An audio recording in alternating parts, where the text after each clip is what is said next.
everyone, namaste and very good day to everyone. I am Janani from Anuradhapura, Sri Lanka. Your host today's program on behalf of the International Association Quality Education.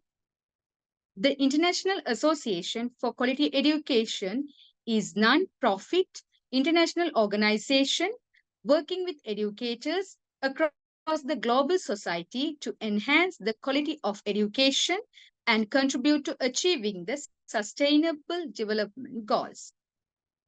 The International Conference on Quality Education will be held in Mumbai, India from August 10th to 15th, 2025.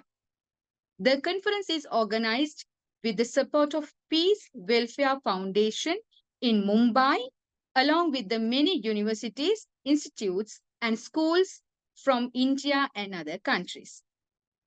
Parallel to the conference, we are conducting a lecture series aimed at building the capacity of teachers, educators, and communities. Today, we have a very special speaker. She is Mrs. Preeti Tyagi ma'am from India. She has done very valuable 3 lectures and today she will speak on promoting mental health wellness among students. I hope it will more interesting topic for all of us. Namaste Preeti Tyagi ma'am. I would like to invite you ma'am to start the session. Thank you so much, Janani ma'am. You were very good. And thank you for so much for introducing me the way you have introduced me. I'm glad to be a part of this wonderful organization. So I'm also ensuring that definitely we are going to learn something or the other from today's session as well. So let me share with you that what are we going to do today. I hope that everybody can see it, what is on my screen. Okay. So as we have certain topics wherein that we have to express our views and present the narratives, that today's topic is capacity building program on promoting mental health and wellness among students. Because still now that whatever we are doing, whatever little and more we are doing for the benefit of our students. Because ultimately, if our students are into the well state of mind, so definitely we are the happy and successful teachers. So let's proceed that what are we going to do? Mental health and wellness among students. So why do we feel the need to discuss this topic? Right, the way physical health is needed to us, the kind of hard work that we put in maintaining our physical health, the kind of hard work that we put in sustaining our mental health, and taking care of our skin in the similar manner, that we need to put utmost attention to our mental health. If we have a strong and sound mental health, so definitely that whatever we aim at, whatever we target to, we are going to achieve it. So when it comes to our students, so students are into a very fragile situation. They are so vulnerable that if anything goes beyond their expectation and we are not addressing it, so they are going to be the victim of it the entire life. So let's discuss that what are the causes that we need to handle with, and we need to handle with utmost care. Because if you can remember that I said it into my earlier presentations as well, that we are not the teachers anymore. In fact, we are the parents to them, we are the friends to them, we are the peers to them, so we are everything to them. So we cannot leave our students right on the taking care of their parents only. We are the ones that will be taking care for them. So let's start. What makes you feel low? What makes our student feel low? Why couldn't they pay attention? Why couldn't they be interested in doing something, learning and educating themselves? So what are the causes that they feel so low? So I'm not sure enough that whether you would be able to hear that video which I am going to play. Kamal sir, please let me know that if it is heard by you or not. I am just playing a video. Is it audible to you? I am stopping you for a while. Like, can you hear, sir?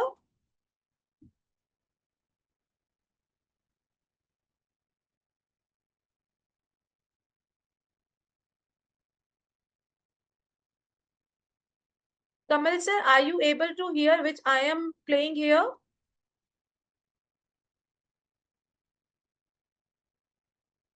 Akshata ma'am, can you hear? No, ma'am, it's not You audible. can't.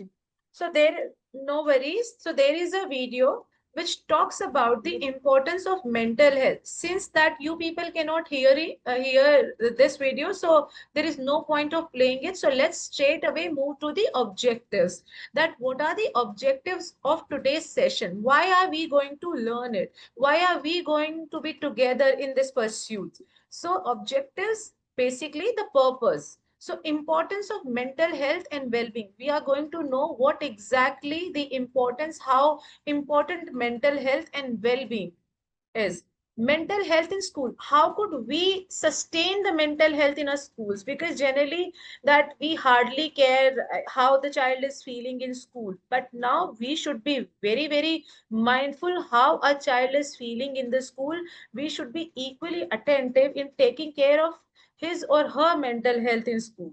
Teachers well-being, simultaneously it is equally important. If the teachers are in best shape, if the teacher are in best mental shape, they are going to take care of their students. So not only the students, that we have to take care the teachers as well.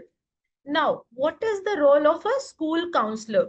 I don't know whether this practice is prevalent in Sri Lanka or not, but there is a practice in India that each and every school always and ensures that school has a counselor, wherein the school, whenever the child needs a counseling, the school can refer that child to the school counseling. Anytime the school counselor can be called for the counseling.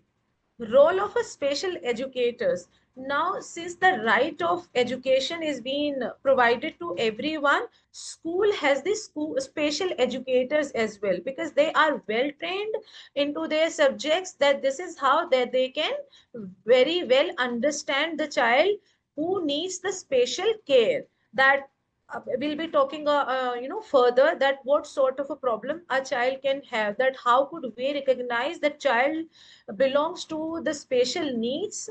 So now risk factor of mental health condition. Now when we talk about the mental health, this is a very, I would say, the fragile topic and the vulnerable topic, that I don't know that how people or maybe the parents can take it. Some parents will not like that their child is treated as a special child. They'll say no, my child is quite okay, I want my child to be treated the way the other children are treated. So there are always risks. Even sometimes the way we talk to the child will not like it. He will see that I am being targeted. So this is a kind of a very soft matter, and we need to be equally equipped in handling that matter. So adolescence, the charm and the challenges.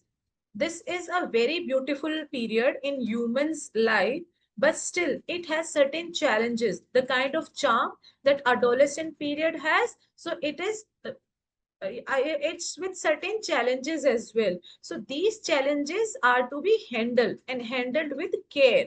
Post pandemic effects. You all would be agree that after the corona, the entire world is still grappling with the kind of consequences that it put on the today's generation. Earlier the children were not very much attached to the mobile screens, but nowadays it has become very hard to keep the mobile phone and the screens away from them. So that is a kind of post pandemic effect. And certainly not only this habit is harming their mental being, but their academics as well. So what's the solution? We can't keep calm by saying that my child is not listening to me and the students are not listening. There must be certain solutions to it. So basically these are the learning object, why we have to continue with today's session. What are the things that we are going to learn? What are the challenges that we are going to be aware of? So these are the objectives. So because as I told you, if the objectives are clear, so we are going to make the better strategy and the better action plan tool. So what is prevailing? When I say the mental health, when I say the well-being, what are the challenges that are causing around this mental state? Child expectations. Nowadays, if I'll talk about the Gen Z, They are very smart. They are very, very smart. They have their own expectations, and they don't know how to deal with the failure. The most challenging thing nowadays that we all are grappling with, we all are facing with, the children do not understand that how to deal with the failure. They all want success. They all want successes in their life. If they are failed, they try to put blame on themselves, on the situation, on the parents, on the schools, and everything around them. They do not know, just to have a very strong success, they need to be failed. Because until unless they are failed, which is the fundamental requirement and necessary change for them, they won't be able to understand the meaning of a sustained success. Because that is very basic. Everyone has to fail sooner or later. If they'll not understand into their formative years, they are going to be failed once they are grown up. But that time they won't be able to handle it. So this is the time where we need to make them understand the value of failure.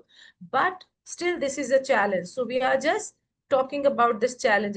Financial constraint. Nowadays, the children are very, very ambitious. If you see around yourself, they want everything. They want everything which has been provided to their peers. They want, irrespective of their family condition, irrespective of their financial status, they want everything of a good brand. Example is iPhone. If you talk about the iPhone has the same usage, the way that, other, the kind of features that other phones have. But still, since it relates to the status symbol, so they want that iPhone, they want everything branded. And if they don't get it, they are tend to be into something illegal things, some malpractices. So yes, they are, it is going to cause an effect onto their brain as well. So financial constraint is again the another reason for their not so strong mental health. Sexual attraction, so that is kind of a biological factor. We cannot stop it, right? Every gender is tend to be tend to be fallen for the other gender. So the girl is supposed to be, I wouldn't say they're supposed to be, but the girl is bound to be attracted to a boy and the vice versa. We cannot stop it. But what we can stop it, because nowadays, since that, the relationship word came into the existence, they couldn't understand the repercussions of it, right? They have crossed the limits. They do not understand, they do not read between the lines what exactly that, how far that I have to be into this, right? What are my limits? So if they don't get something they have fallen for, so they are tend to be into a gloom. So yes, and if they are into gloom, if they are into depression, that is again going to take a toll onto their mental being. So how are they going to deal with it? This is, we are going to make them understand. Relationship, I told you earlier as well,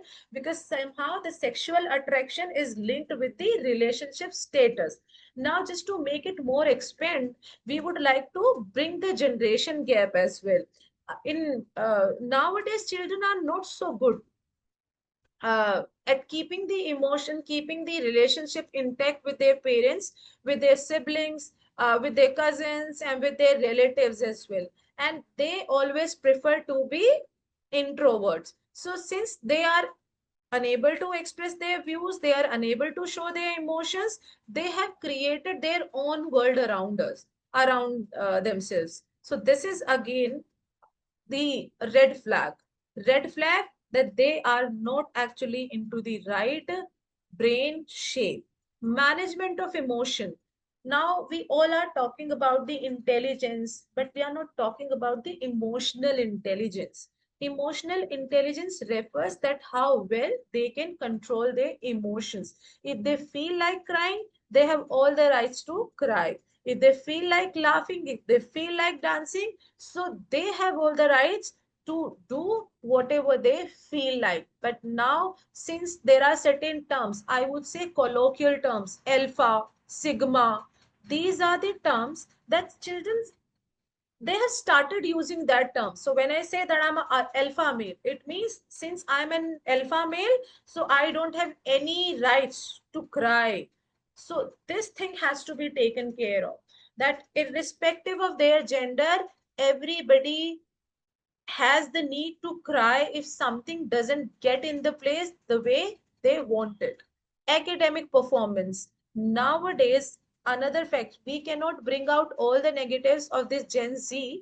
We have to appreciate them for their positive efforts. Children are so curious about performing better into their grades. If they are not coming up the kind of grades they have expected, there are so many repercussions, there are so many consequences. You might have heard that so and so has committed the suicide because they did not perform, right? You might have heard or you might have read in the newspaper that the parents have taken a strict action because the child did not perform so well.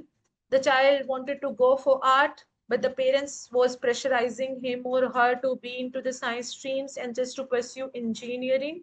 So there are so many academic, pressures. We are going to talk ambitions.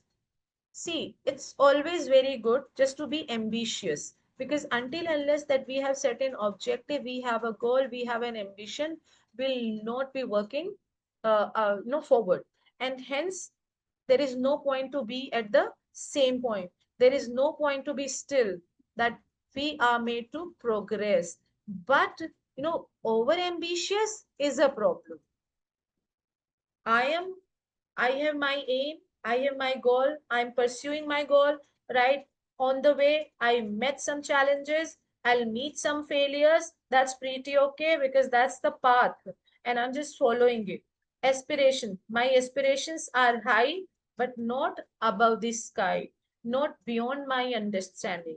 So I have to keep certain aspirations and ambitions which are manageable, which are attainable. It's not something that every time that I will have to be into a virtual mode wherein that I am dreaming and doing nothing.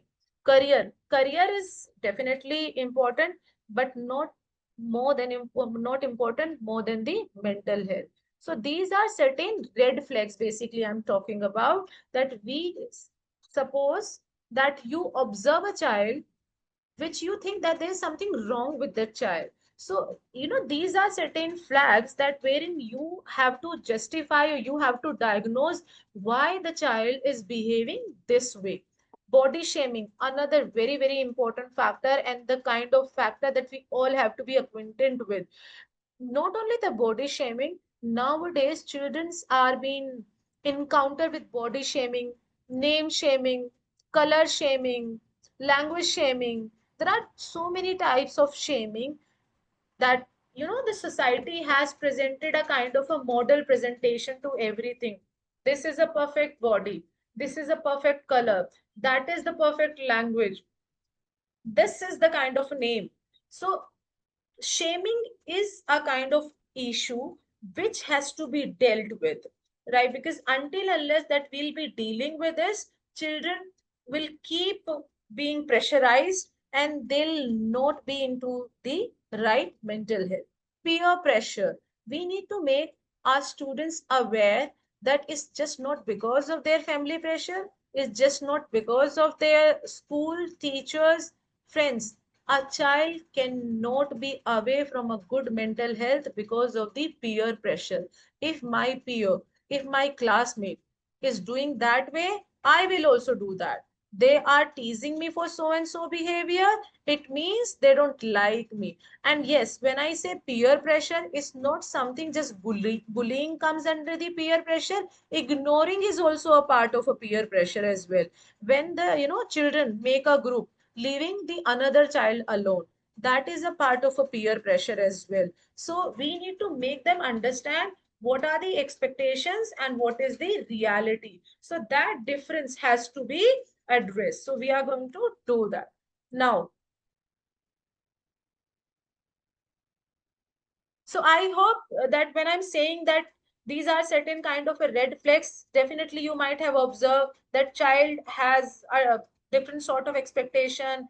maybe that he might have encountered certain types of failures into the academics, into the relationship, wherein the child has stopped talking to anybody and everybody, financial constraint, the child doesn't come to the terms with the other student because that he is not into that financial status, maybe that he has certain aspiration, right, which are not meeting with the current financial status, sexual attraction, that he has fallen for somebody but he is not being reciprocated, maybe that he is not understanding the reality, he has created his own utopian world. Management of emotion, the child does not know that how to handle with the emotion. If he is angry, that he will be into a violent sort of behavior. Academic performance, that he is not coming up with the kind of expectation that the teachers and the parents have set for him. Ambition, aspiration, so ultimately goal is either the ambition, aspiration, career problem, body shaming, name shaming, color shaming, caste shaming, language shaming. There are so many shamings. Oh, just because of the peer pressure. So ourselves, we ourselves are going to handle this. Now, common emotional difficulty we might face. So, what are the repercussions of all these problems? When I say, and yes. How does a good mental health look like? If I am to bifurcate, because I talked about that there are certain red flags. So let's talk about what are certain green flags, what are the positives, what are the best shapes that we can understand that the child is in perfect shape. Right. If you have a good mental well-being, you are able to recognize the good in yourself. You are positive enough, right? You will be successful enough. You not only that every time that you will be gaining that success, but if you are failed once, that you are going to take the feedback from that failure and just correcting the mistakes that you have done to bring that failure. So this is the right mental shape. Right mental shape does not always motivate you to get the success. In fact, it prepares you to handle the failure and recognize your achievements, not only your achievement but simultaneously appreciating goodness in others. Feel and express a range of emotions. It's not always like that you are sigma and alpha male, you are a male, you are a woman. Women is always supposed to take care of the family. So this is how the emotions are to be controlled. No. And the male is not supposed to cry in front of the people. That is again a wrong, I would say, the narrative and typical stereotypical behavior. If, as I told you earlier as well, the way you want to feel that way. If you are happy, if you feel that happiness inside you, you just better express you the way you want to do it. There is nothing wrong with it. Being a male, you want to cry, cry loud, because this is how that you are giving the shape of suppressed emotions, because suppressed emotions are the worst emotions. Live and work productively. Yes, you are taking the bed early, you are getting up early, you are going to the gym, you are taking your food, you are doing everything on time. You know what is, and you know who is who, what are the things required to do at the workstations, at the home. Cope up with the stress of daily life. See, I cannot say that everybody has a bed of roses. Nobody has problems into their life. We different people with different headaches, right? Maybe the reason for these problems could be different, but the everybody has something or the other into their life which is pushing them back. Doesn't mean that we'll stop living. So you must make the child understand that everybody has that stress, but they need to understand how to deal with that stress. Reason could be different, but the feelings are same. And what are the feelings? Wherein we don't feel like moving ahead, we don't feel like talking to somebody, but still we talk with people, we work. Manage times of change and uncertainty. You might have observed, only not among the students but among the other people as well, that people are very resistant to change and uncertainty. They don't like the changes in life, but they forget the very fundamental rule of this universe, that change is the only constant thing in this world. So they have to prepare themselves for every sort of a change. And even sometimes the change, if there is no change into their life, they won't be progressing. So if they want to be progressive, they need to accept and embrace the changes into their life. Yes. Now, how are we going to deal with? What are we going to do? Being a teacher, what are my responsibilities? How could I, being associated in handling those emotions and just bringing the good self among our students? What I can do? This is the kind of a question that we all are thinking about. Okay. Now, teacher can deal what he can deal himself or herself. Issue like subject specific difficulties and bullying. If some sort of a behavior is happening inside the class, inside the school, or maybe the peers pressure, they are subjected to the peer pressure, teacher can deal with this. Definitely here, teacher need to understand everybody. Teacher need to make the entire class understand the consequences of bullying, wherein, because until unless all the students are aware that how immoral this is, they won't be able to understand that, understand the importance not to continue with it. Because see, if there is a case between two students only and they are thinking, okay, I have you know I have pacified the situation and situation is under control. Tomorrow, some more student will come up with the same problem. So that's better if we will aware the entire school against it. See, time and again, there are certain topics to be discussed, right, before the students. This is that, and these are the consequences. Because knowing is the first step of handling anything. The main problem is that our children do not understand, is that really a problem? They consider it as a fun. Since as long as they'll consider it as a fun, they'll not understand, they'll not stop it. So we need to make them understand this is not fun but a serious problem, right? And try to make them understand, if the same situation will happen to you, how bad you might have felt. So try to make them feel in that, sympathy and empathy. So these are certain attributes and the skills we need to make them to understand. Can talk to the fam. What are the other option that we can equipped with? We can talk to the family member. If we see certain physical symptoms, there are certain problems, and you see that mere advising them and just counseling them is not going to help these children. So you better talk to the family member and tell them certain physical symptoms, and ask them the how the home environment, if the home environment is the cause of this problem, so advise them change the home. And because many a time nowadays, most children are living into a broken families. We don't understand that how badly it is shaping their minds.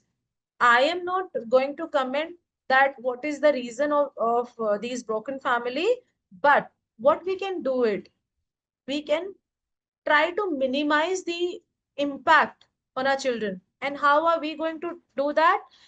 Just make the parents aware, kindly talk maximum to your child or to your children, and make them feel at home always. No matter that you are living separately, you are living inside the house, but try to talk to your children maximum.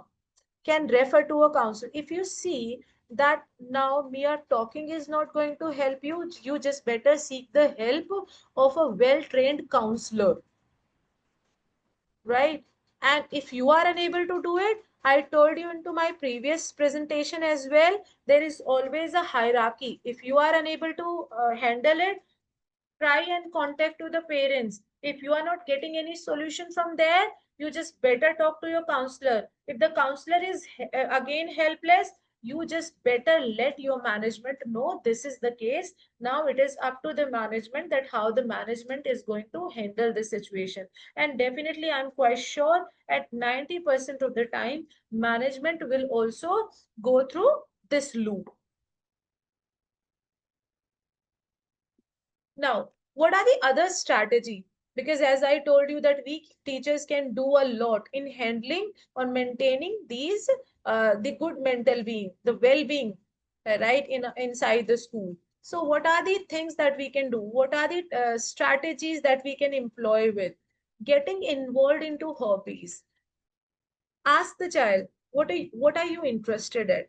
Many a time they will tell you the interest area, because somehow they are unable to pursue that interest area at their homes, and that is how they are seeking it to pursue into the school. So you just better ask, what are your hobbies? And child will come up. Most of the time they'll come up with sort of a drawing or the dancing, or maybe just playing some musical instrument. Just take a note of it. If you can do it, I'm not saying that every school would be equipped with certain the resources, but you just make a note of it. At least that you can. This is something that you can let their parents know.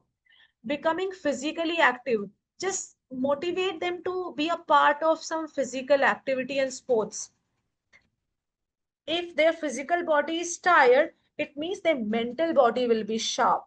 And mindfulness and relaxation, ask them to be quiet for a while and just let them to think that what they want to think. It's not about just you have to motivate them to think something past incident. Never say that they have to remember the past incidents. No, ask them to remember what they feel like. If they wanted to be associated with somebody, that how do you feel like? Suppose they wanted to buy something, ask them to assume that you have bought it. How are you feeling it? So they'll be happy, they'll have a smile. I would like to quote an anecdote here. 2 to 3 years back, uh, you know, Miss Universe, I just watched an interview of a Miss Universe, and she is from India only, Manushi Chiller. So she was talking about certain strategies. So one day, the question was just like that. She said it that when I was preparing for the Miss Universe pageant, right, I was told to take care of my mental health, my physical health. But since we were doing so much, I couldn't get much time to train my mental health. So my yoga guru asked me to smile 1500 times in a day. Smile, not laugh, only smile. So generally this question can come up without reason. How could we smile? So she asked the same question, as obvious it was, and the yoga guru answered, you have to simply smile without thinking. There is a reason to smile and there is no. So please have that practice into your school with junior, senior, and the play kids as well. They need to smile for 5 minutes at least without any reason. And yes, if they will smile 1, 2, 3 to 4 times, there would be a time that they will end up laughing it. They'll surely laugh. So this way, you are making their mental health healthy. Just adopt that practice. This is very good, because I sometimes that when I feel that I'm a little bit uh, tired, so how this is how that I keep calm my brain. Now, what is stress? The most overarching words of this generation, and not only specific to any country, but in the entire world. Stress is so used word that even a child knows what does it stand for. If the child will not get which he aims, he'll say that I'm stressed. If the child will not, will not have his own ways, he is stressed. Not only a child, even we at that age, if something is not coming the way we intended, we are stressed. So this is one of the most widely used words in the entire world. So what are the reasons that why do we feel that we are stressed? So let's talk about anxiety. So stress is basically the culmination of certain symptoms. When these certain symptoms happen, we call that we are stressed. But if we'll talk about the individual symptoms, so there are certain symptoms. Anxiety. We all know what anxiety is. When without any reason that we feel depressed, we don't feel into the right mental zone, we don't feel like doing something, we don't feel like talking something, we don't feel like eating, we don't feel like watching anything, we don't feel like reading. So these all things come under anxiety, and anxiety further converts into stress. So anxiety is one of the symptoms. Now phobias, right? We do have certain phobias in our life. Phobias is a kind of a, I would say, paranoia. It's a fear. Into a layman language, if I am to sum up, it's a kind of a fear, like when we are scared for doing something without of any reason. We don't have something solid reason for not doing it, right? But we are simply afraid of doing, we are simply afraid of initiating something. So that is a kind of a paranoia. Everybody has it in some shape or the other. We do have different kind of phobias, and so do our children. So we need to recognize what sort of a phobia a so and so child has. So we need to recognize phobia. If we are phobic, we are paranoid, that is again a very fundamental part of being stressed. Now PTSD. And what is this PTSD? A mental health condition which is triggered by some traumatic event, post traumatic event basically. Something I would say not so pleasant had happened with somebody, and now what happened that whenever they see a certain kind of a situation into their life, right, they start feeling like sweating, they start feeling traumatic. So this is how that they have that mental health condition, right, wherein they do not cope up with this situation which they might have encountered once, but every now and then they feel the sensation of that particular situation. So we need to, and how are you going to recognize it? If something of that sort happens, you have to better talk to the parents, you have to better talk to the counselor and special educator. So this is the case. But being a teacher, because in India we do that practice wherein we keep the record of everything of that sort. We ask from the parents, we have a form to be filled by the parents if the child has so and so, particularly that sort of a post traumatic condition. Obsessive compulsive disorder, what it is? OCD. You might have heard that acronym OCD. The child is a patient of OCD, the man is a patient of OCD. What exactly that OCD is? Unwanted and continuous thoughts, baseless thoughts, right? Virtual thoughts, I would say. And the fragments of our own creation. So when we, you might have seen, you might have observed, there are so many people, they are always tense without any reason. Sir, certain students have always frowning onto their foreheads, and if you ask the reason, they don't have any reason to it. So do not take this is something not to be bothered about, but on the contrary, this is something to be bothered about. This could be a part of the OCD. When the child doesn't understand what is causing him or her a problem, right? He doesn't name it because he doesn't know it. Even we couldn't name it because we also do not know. That was the main purpose for today's presentation, that these are certain red flags that we need to be acquainted with. If we ourselves are aware, that definitely that's how that we are going to pick among our kids, and that is how we are going to ensure a healthy and safe place, right, for our students. Now, bipolar disorder, this is again a very common phenomena in today's generation, right? You might have heard bipolar disorder. What it is? We have mood swings.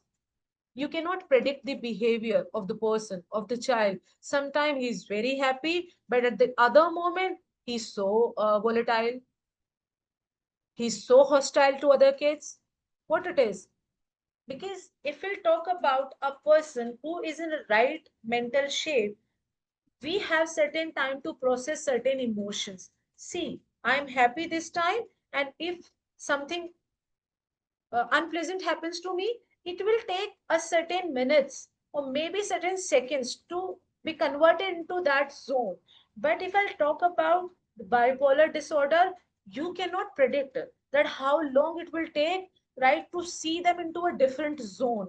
So if you see a child that who is continuously into the mood swings process, it means child may or may not be a victim of bipolar disorder, but you have to take note of it, right? Because certain many a time it happens, if we do not take care of certain red flags, ultimately the school is uh, this school is the one that which has to face the consequences from the parents and consequences from the government as well. So that is how that we all are being in the process to be aware of that what can cause problem to us and to our school, and most importantly to the students, because ultimately we are here just because of our students. Personality disorder again is a very much part of this OCD and the bipolar. If these two things are to be combined together, it will result as a personality disorder. They don't know how to think, how to act, and how to speak and how to write. So all the things are combining into the personality disorder. Now, you have recognized, I told you into the other slide, if you can remember, right? These are certain techniques that we can initiate with, wherein that we'll be involving our students, will be involving the person into the different hobbies, that we'll be asking what are the hobbies, that on what activity that he or she is interested at, becoming just motivate the child into being a physical sport, mindfulness, wherein we are referring to the meditation, and asking and pursuing the persuading the parents to look for the counseling and therapy. Open communication, when I say open communication, it means that's again a very I would say very smart way of communication, that we have to begin the conversation without letting the know without letting the child know what we are going to bring out of his conversation. Because if the child will feel it, will sense it, that I am trying to bring out something abnormalities right out of his behavior, he might not be so open to us. So we have to be very very witty, simultaneously expert in bringing out what we are looking for. And how it is going to be happen? Through the open communication. When we are little bit emotional to that child, we are not behaving as the stereotypical teachers behave, but we are behaving as if the real and the fast friends to him. So this is how that we have to give way to the open communication. Please forget about this stereotypical and ancient way of handling with the teachers. Nowadays students are not into that zone wherein they can take up that personality. In fact, they are open up to the teachers who are personal to them.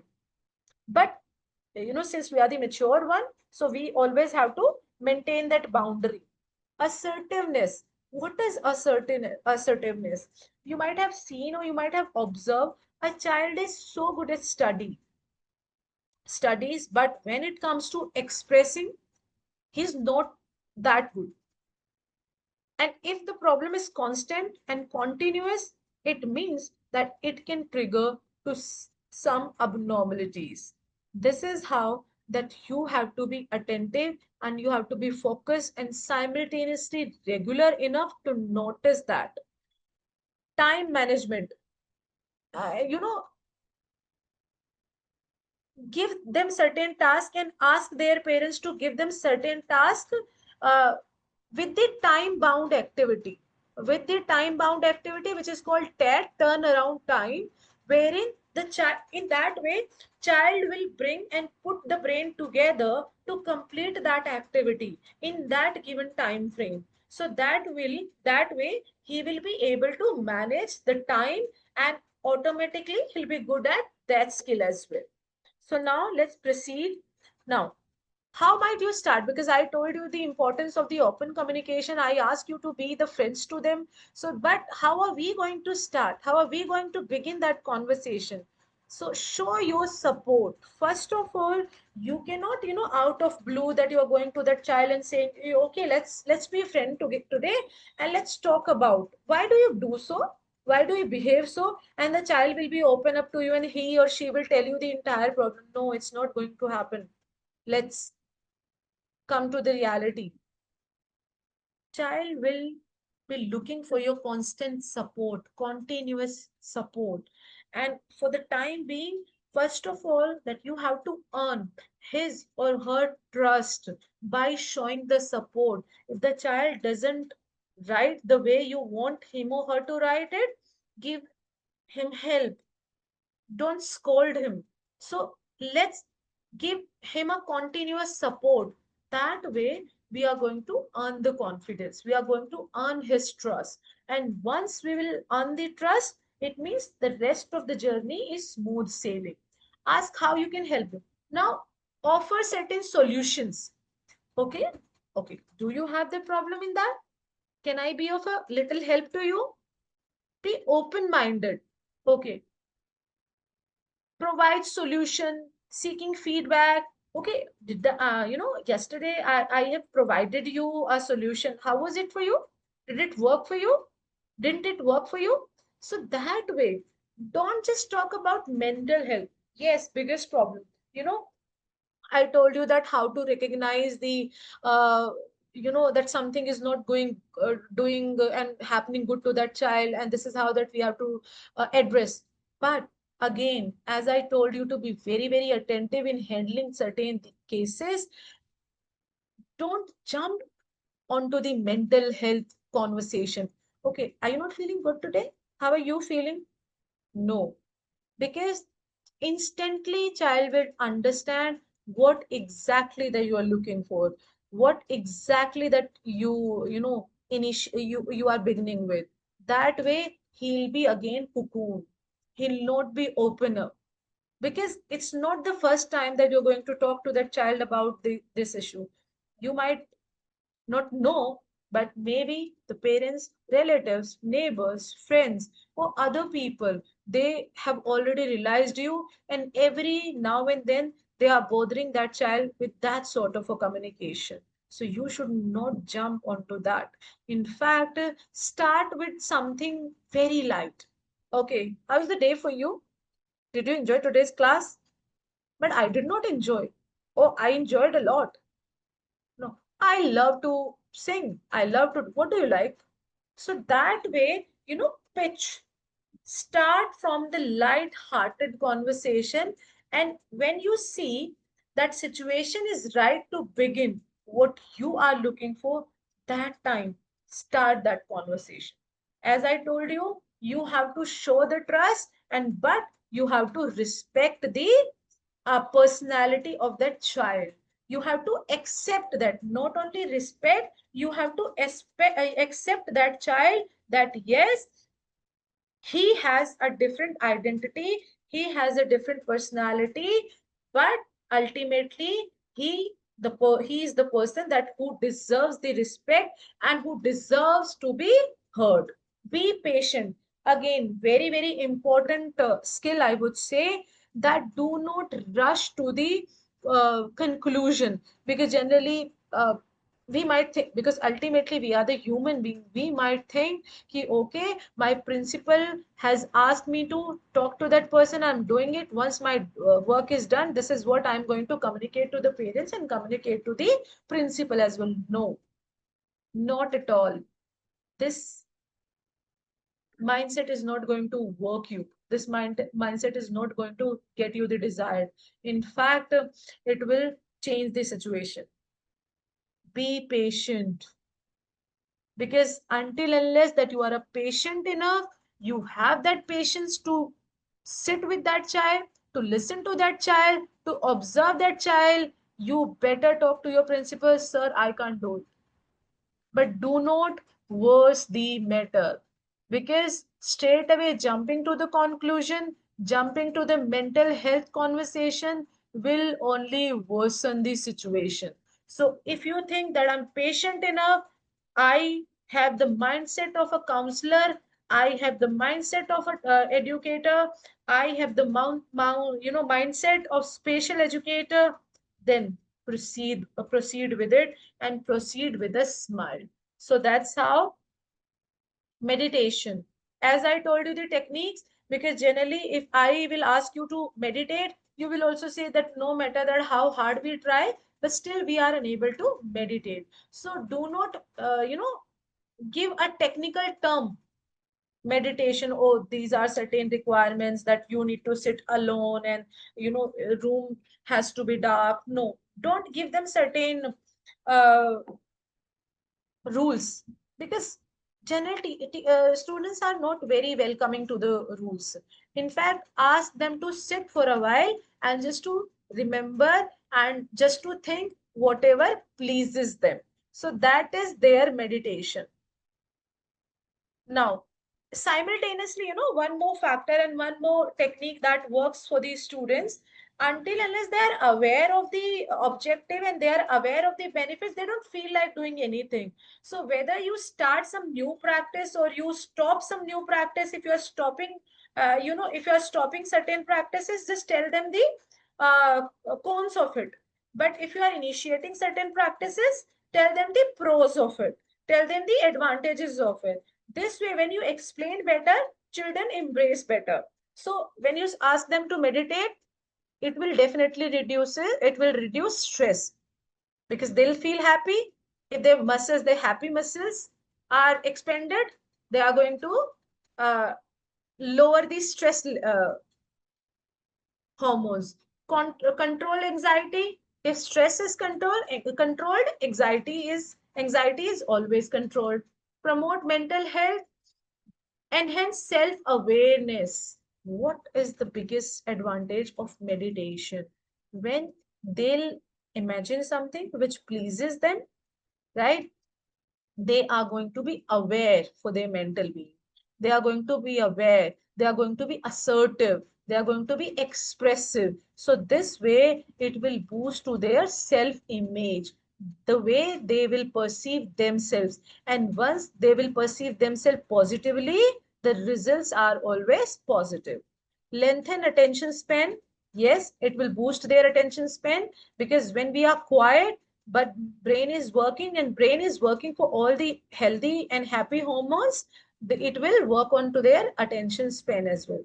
Reduce age related memory loss, because that will not work for the students, because that will work for us as well. So the cognitive power decreases as we age. But if we meditate, this is a booster topic. So as we age, we are tend to reduce the cognitive power. But if we meditate, so we are again going to give it to a boost to it. Generate kindness, improve sleeps, and decrease blood pressure. If everything is under control, like stress, anxiety, mental health is good, so automatically that is a byproduct. Our blood pressure will be controlled. Nowadays we cannot limit ourselves by saying that children do not have certain types of a problem. They do have. They do have all over the world. You might have read into the newspaper, a child age 5, 6, 9, they had heart attacks. Now earlier, because we used to consider that heart attacks are only for the aging people, but now this stereotypical statement is again taken a different turn when we have victim of certain heart attack patients who were aged of 5, 7, 8, 9. And why? Because of these red flags.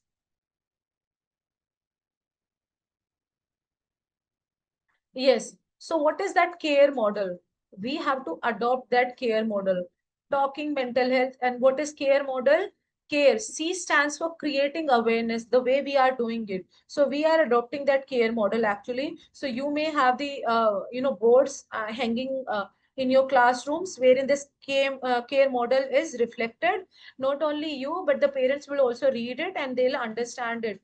So what is care model? C, creating awareness about mental health in the students. So where this is how that you can take up a workshop for the parents as well, not only the students, but you can have the workshop wherein that you are inviting the parents and you are letting them know what exactly are the red flags, how they can recognize, how they can work with the teachers and school together to make their child a conclusive student.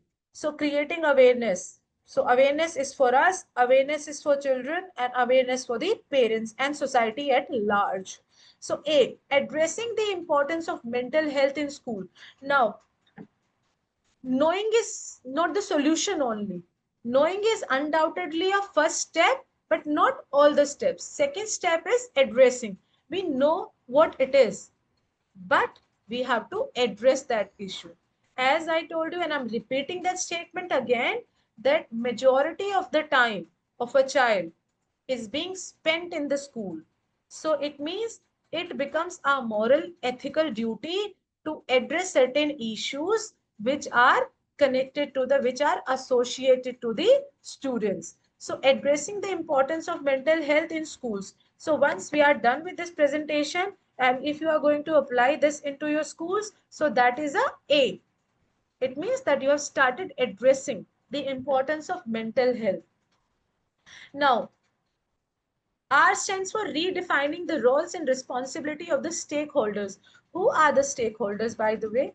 We all are the stakeholders, right? Me, you, parents, teacher, government, and society, and the world at large. We all are the stakeholder because we are not working. The children as the students only, but we are dealing with the future policy makers, right? So in that way, we have to think our roles. We have to redefine the responsibility and roles, because earlier teachers were only meant to impart the education or to complete the syllabus which was prescribed to them.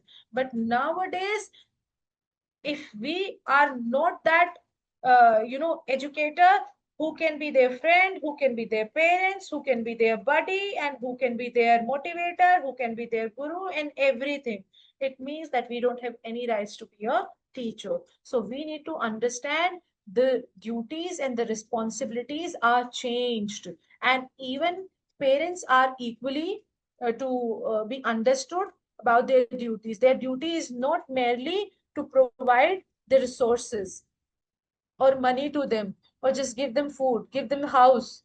No, their responsibility is just to be mentally with them, just to share their emotions.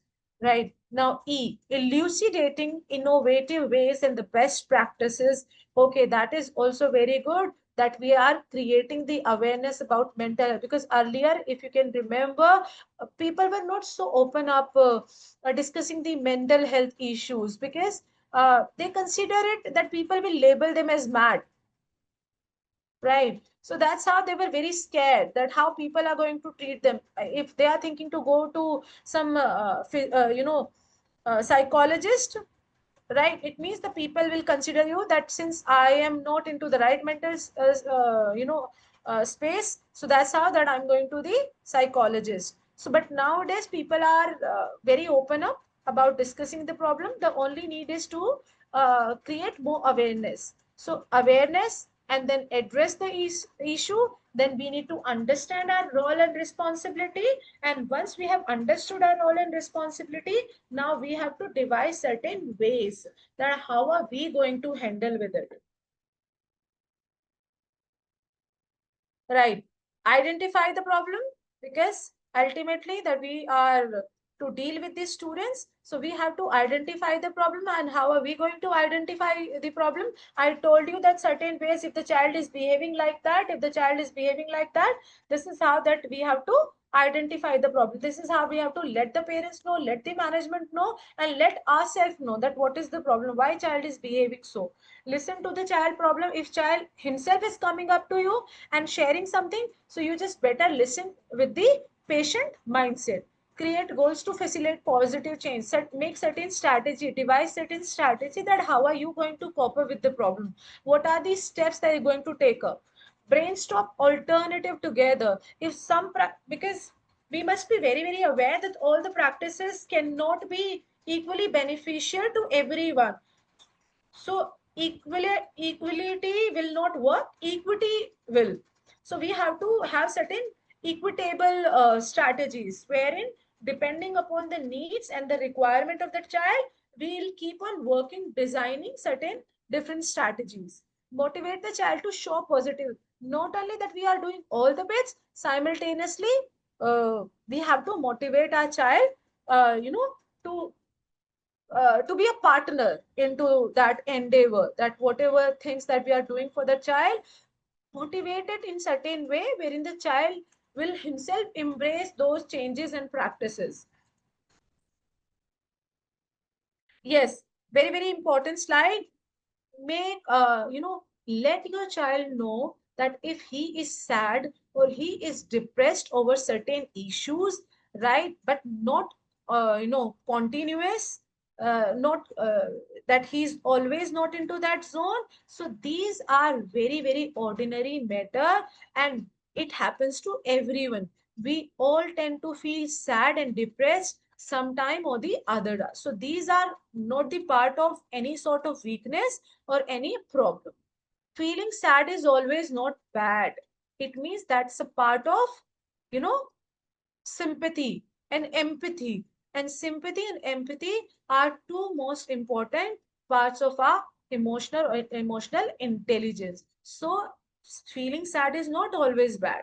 It's okay to talk about failure, death, and suicide, because these are the matter. If we are asking them not to talk about, it means that we are making them illusional, delusional, right? No, we have to make them realistic. And if we are making them realistic, it means that we have to let them talk about these are not the taboo topics. In fact, these are very much present in this world. Until they understand the psychology behind the death and suicide, they don't they understand the consequences. They understand every pros and cons.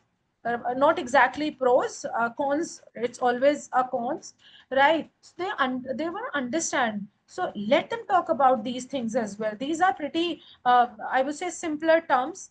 And if we give them the better knowledge to them, rather than letting them to pursue the knowledge by themselves, like if we see the child is mostly talking about death and suicide, so one day take up the child with you and try to quench all the curiosity right in him. Mental illness is not always a component of a violent behavior. You might have seen that there are certain children that who are always very quiet. They do not speak to anybody. They are good at listening skill. So no, that is also not good. It means the child can be a victim of unexpressed and suppressed emotion. So these are the worst cases. So you better handle them. Adolescence, as I told you in the beginning, like it is the period of charms, but undoubtedly the challenges. If the child is spending too much time in front of the mirror, so it means that he was being conscious for his image or maybe the body. So that's how thinking markedly different about physical appearance and the actual, a child uh, may have certain role model, hero worshipping, wherein that he would be imitating certain, hero heroines, the cricketer, the models, and they can start dreaming the kind of body, the kind of way they do it. So overindulgence is also not good. Hero worshipping is good for keeping certain certain ideals, but not beyond a limit wherein that you are ready to cross all the limits to get that shape. For an example, right, in India a few years back, there was a charm which was called zero figure, and it came through a Bollywood heroine. Zero figure. Now what happened, there were many deaths. And why? Girls stopped eating anything. If I say anything, they stopped eating anything just to get that zero figure. And what was the you know result? They end up losing their own life. So beyond the limit, overindulgence is strictly prohibited. If you are realizing the child is always very conscious, the way he or she looks, what he wears, how does he talk, no, this requires a big no. Let the parents know, right? Constantly comparing body with the social media figures, celebrities, no. Now, what is the role of a special educator and counselor? Definitely, because he's trained in that subject, he know better than we all do. So he'll be bringing out certain strategy, he'll be bringing out certain technicalities, he'll be bringing out, best in that.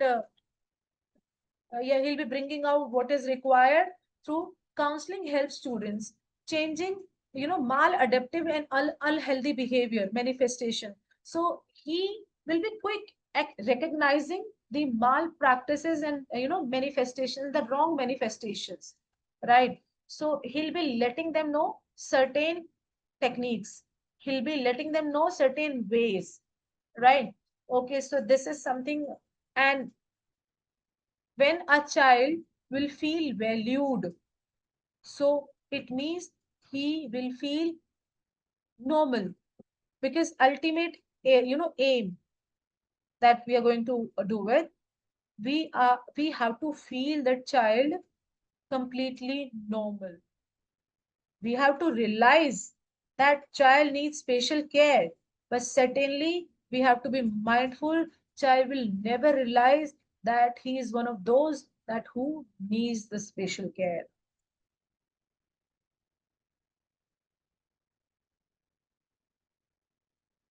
Now, teacher's observation checklist.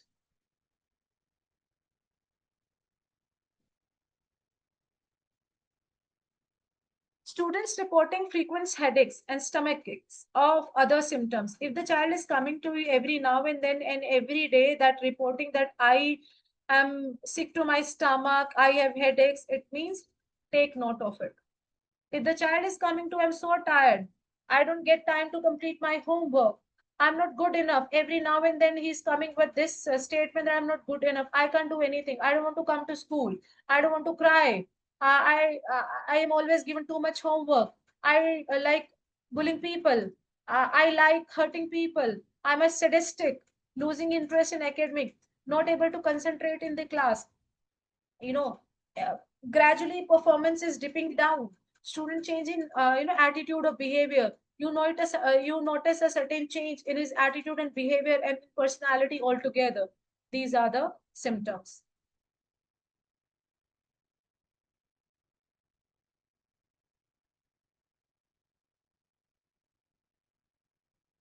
Now, what could be the behavior? See, I'm talking about something, behavioral issues and their impacts. What are the behavioral issues? That how can a child behave aggression towards people and animals?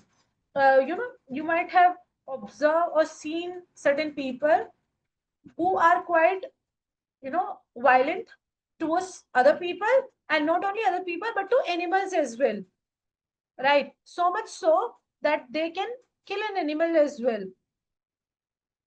They don't get anything out of it, but they believe in destructing property, government property, or maybe the general property, and without any reason they are involved into malpractices, something illegal practices. If you ask them why did you do so, they don't have any reason to it, right?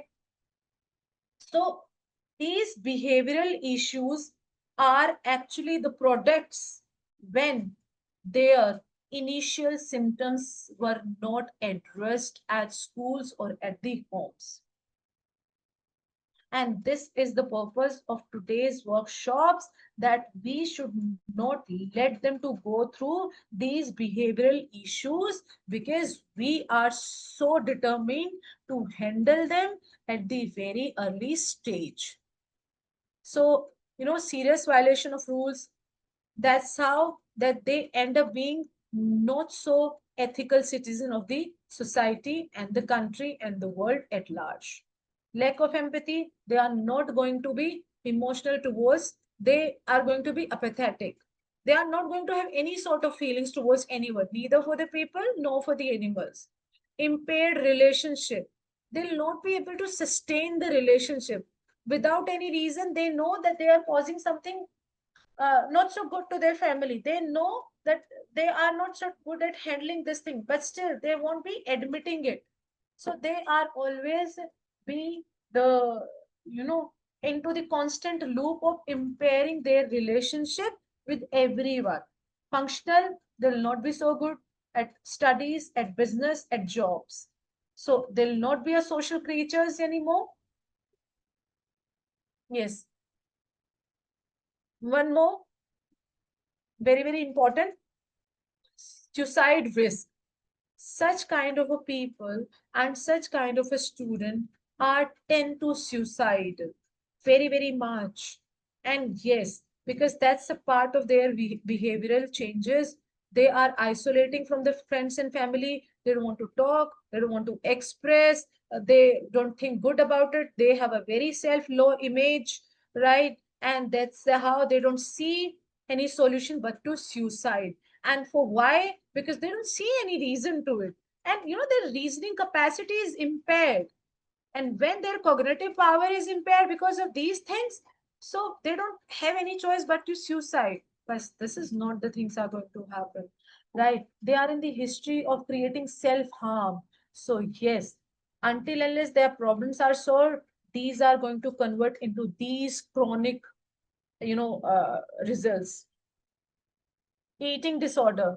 Now, eating disorder is another very, very prominent part of being stressed as well.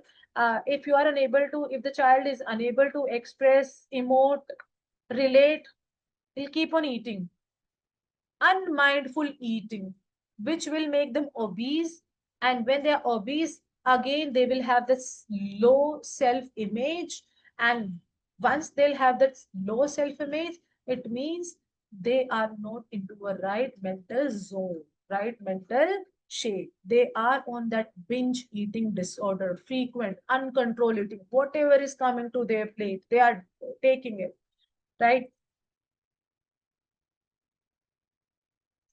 Schizophrenia symptoms. What is schizophrenia is hallucination. Uh, all the time they feel unconscious, hallucination. They keep creating their own world, delusional world, I would say, right? They have created their own delusional world, the kind of world they always wanted to be without anybody. Or they have their own characters, they have their own social mates in that world. Disorganized speech, they are unable to speak, reduce emotional express, they don't know how to react.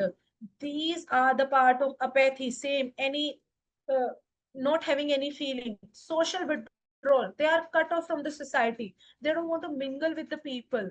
Impaired memory, attention, executive functioning, they are not good at whatever work they do, whatever work they do for their livelihood. So schizophrenia is another disease. It has to be handled, and it has all the more same red flags, same symptoms. Now, awareness, what is for us? For us, is the awareness, support, referral, right, education and communication. Awareness is recognize sign of mental health issues, right? What are the issues? Support, we need to provide us, supportive and understanding support to the child, right, with the patient mindset. Referral, that we can seek help from the special educator and counselor. And education, wherein that we are promoting the health awareness, right, to the schools, to the society, right, at large. And communication, always be very, very, do not make certain topics as the taboo topics. No topics is a taboo topics in today's world. If we are not giving the good awareness to our students, to people, they will try to get it by yourself. And there are chances they might get a wrong communication. So this is from my side. And now I'm looking for the questions. Thank you, ma'am, for your today's session, ma'am. Thank you very much. Ma'am Aksha, can you give some feedback about today's session, ma'am? Good evening, everyone. Myself, Akshita Shetty from Jindal Vidya Mandir, Vashi. Truly, ma'am, it's a need of an hour, mental health and well-being. As we say that a healthy mind is a healthy body. So thank you for sharing a valuable insight on mental health and well-being. As a teacher, it's our great duty that we are a part of a society where we hold the responsibility of creating a healthy and nurturing the young mind and having creating what we say that a healthy child, a healthy mind, and a healthy society. So it's in all our in our hands. And While listening to your sessions, we got so much information. Truly, I was watching continuously and listening to the things which we were not aware of that, and all the information, the strategies which you have suggested. Truly, it will be helpful for the teacher even when we will share to our parents. It will be helpful for them also to understand their child, and truly, our students will get a lot of benefit from this. So, thank you, ma'am. Thank you very much. Thank you so much. My pleasure. Thank you, ma'am. Thank you very much. Audience and unmute. If you teachers, if you have any more questions regarding today's session, you may ask from our ma'am. I had one thing to ask. As I am pre-primary teacher, do our kids, means like pre-primary students, they too have this what we call it? Do we have to see that whether they also face such things because they are truly pure by heart, but whatever comes, do they also have these symptoms like a pre-primary Yes, student? they do have, because if we talk about today's pre-primary kids, either they are very active, hyperactive, I must say, or even they could be, volatile, wherein they do not know that how to react and when to react and how to react. So you need to understand Mm, how the child is behaving continuously.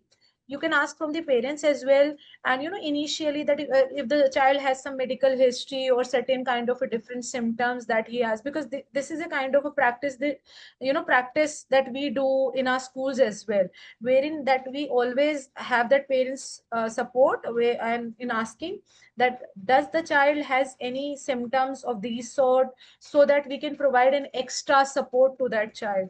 So just always be monitored to their continuous activities. They do have these certain mm, types of symptoms. okay. Thank you. Thank you very much. Thank you, ma'am. For the I have got lot of you mean, ma'am, lot of things about today's session that when I'm working in a school, there are a lot of kids I have met in my school time and the outside period. There are some hyperactive kids. So I learned today how to behave with them and react with them, how to settle them, and how to come over their questions, and how to care about them um, by using today's session. Thank you very much, ma'am.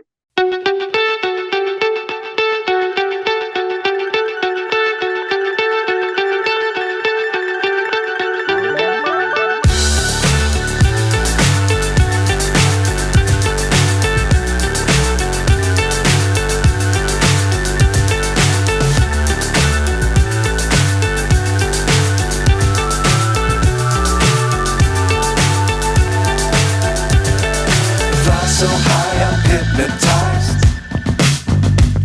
What's up is down, what's left is right. Chasing stars and holding you. I can't see the end, but we'll see it through.